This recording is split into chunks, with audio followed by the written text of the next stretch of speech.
Good morning, everybody, and welcome to today's edition of The Morning Mindset Motivation. Today, I have a new name for you, Howard Shultz. If that name doesn't ring any bells, you've probably heard of the company, Starbucks. In the early days, Starbucks did not exist as it does now.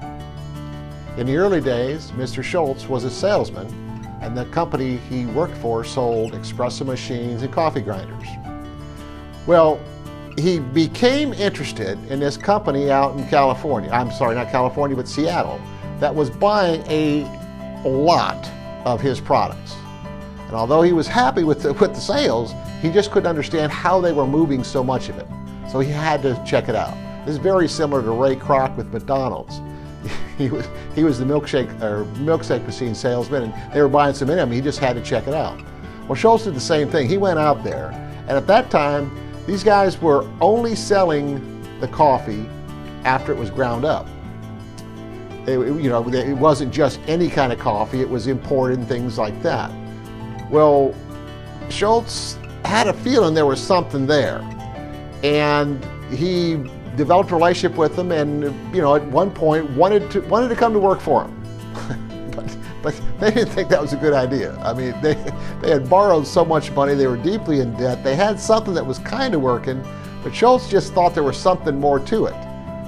He had to stay on them for nearly a year before they'd agree to allow him to come out there and work for him. And of course, once he got there, he began a process, because it wasn't overnight, it was a process in kind of figuring out what these guys had stumbled upon.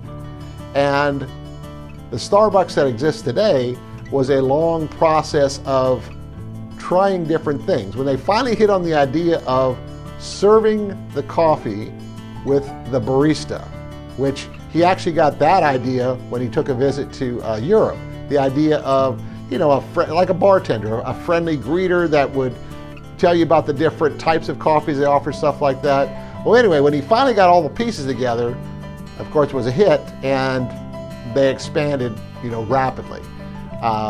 One of the few retail chains that did not, and still, to my knowledge, does not franchise. All of those are corporate-owned stores, so they have the ability to control the entire, product experience.